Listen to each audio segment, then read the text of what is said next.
আসসালামু আলাইকুম, সবাই কেমন আছেন? আজকের ব্লগে আপনাদের সবাইকে স্বাগতম। দেখতেই পাচ্ছেন শাপলা ফুল আর ইলিশ মাছ। আজকে আপনাদের জাতীয় ফুল, ফল এবং মাছ দিয়ে একটি রেসিপি বানিয়ে দেখাবো।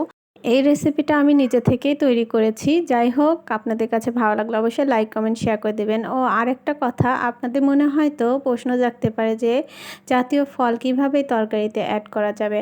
আসলে এখানে জাতীয় ফল বলতে আমি কাঁঠালের বিচির কথা বলেছি। এখানে কাঁঠালের বিচিটাও ব্যবহার করব। সব মিলিয়ে কাঁঠালের বিচি, শাপলা ফুল আর ইলিশ মাছের তরকারিটা যে এত মজা হবে আমি আগে জানতাম না। এর আগে কখনো খাওয়া হয়নি, তাই খুব টেনশনে ছিলাম কেমন হবে জানি না।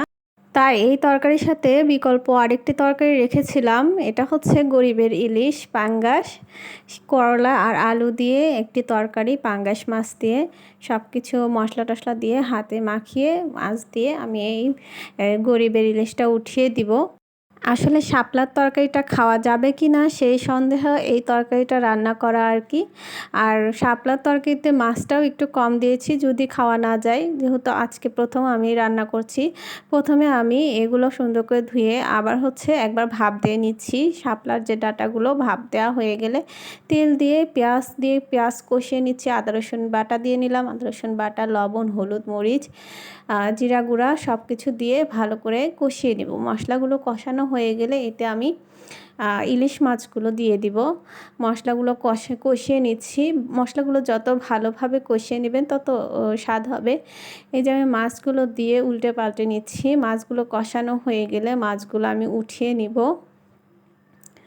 মাছগুলো আমি উঠিয়ে নিচ্ছি।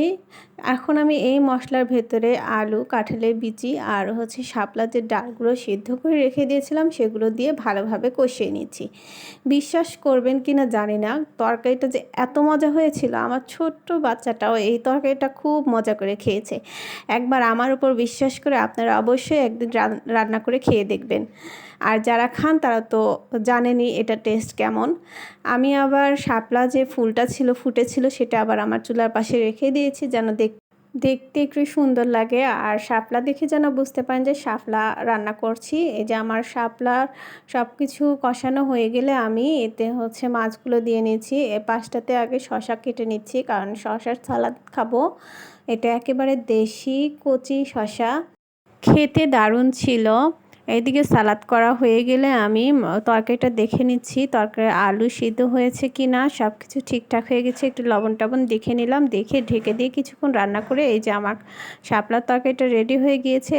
অসম্ভব মজা হয়েছিল, দেখতেই পাচ্ছেন কতটা লোভনীয় দেখাচ্ছে। এই রেসিপিটা আপনাদের কাছে ভালো লাগলে অবশ্যই লাইক, কমেন্ট এবং বেশি বেশি শেয়ার করে দিবেন।